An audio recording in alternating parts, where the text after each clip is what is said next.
Welcome to Daily Devotion. Today we'll be reading from the Kingfisher Book of Bible Stories, retold by Anne Pillin, illustrated by Kady, McDonald, Denton. And we'll be reading Cain and Abel. And I've already read Adam and Eve, so go ahead and check out that story time. Eve had two sons. Their names were Cain and Abel. Abel was a keeper of sheep, but Cain tilled the ground for food. When his crop ripened, Cain offered them to God. Abel offered some firstborn lambs. God looked with favor on Abel's offering, but he did not look on Cain's with any favor at all. Cain was jealous. He said to Abel, "Let us go out to the field." And when they reached it, he killed him. Then the Lord God said, "Where is your brother Abel?" "I do not know," Cain answered. "Am I my brother's keeper?" God said, "What have you done?" "Your brother's blood cries out to me from the ground. From now on, you will be cursed.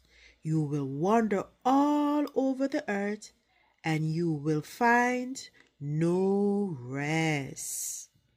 Cain said, "But I will be killed by the first person who set eyes upon me." "No," said God. "If anyone kills you, he will be punished 7 times over." And he put a mark on him, so that nobody would touch him. Then Cain went away from the presence of the Lord to the east of Eden, into the land of Nod, the wandering land. Noah and the flood. Genesis 6-9. Noah was a good man and walked with God. But the rest of the people had become very wicked. God was sad, but he was angry too. So he decided to bring a great flood upon the earth. But he wanted to save Noah and his family. "You must build a huge wooden boat," God told him, "and an ark. You must make it long and wide and tall, and paint it with tar so that the water can't get in. When it is finished, you and your family must go inside the ark, and you must take with you a pair of all the animals in my creation, so that when the flood has gone down, they can have young, so to fill the earth again." So Noah and his wife and their 3 sons, Shem, Ham, Japheth, set to work and built an enormous boat, exactly as God had said. When it was finished, the animals came in 2 by 2, great lumbering elephants and long-necked giraffes, prickly porcupines and nervous little mice. In through the windows flew birds of every kind, sparrow and thrushes, the raven and the turtle dove. When everything was safe inside, God shut all the doors and windows very tight. Then the rain came. It rained for 40 days without stopping, and the whole earth turned into one enormous sea.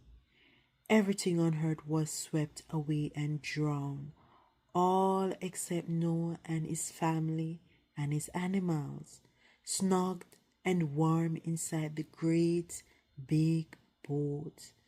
The flood waters churned and bubbled and raged, but God did not forget Noah. And at last he made a huge wind that blew across the earth. Little by little it stopped raining altogether. The floods began to go down, and Noah's ark came to rest on top of Mount Ararat. When all was calm, Noah opened a window and sent out a raven to see what was happening. But the raven did not return. Then twice he sent a dove. The second time it came back with a fresh green olive leaf in its beak. Then Noah knew that the flood was really over. When he came out of the boat, he built an altar to God and burned incense upon it as a sacrifice to thank him for sparing their lives. Then God blessed Noah and his sons. I promise never to destroy my creation again, he told Noah, while the earth remains seed time and harvest, cold and heat, summer and winter, day and night shall not cease. As a special sign, he put a rainbow in the sky. Whenever I see it, he said, I shall remember my promise. So Noah and his family and all the animals went back safely into the world and had children, so that the earth was full of living creatures, just as it had been before.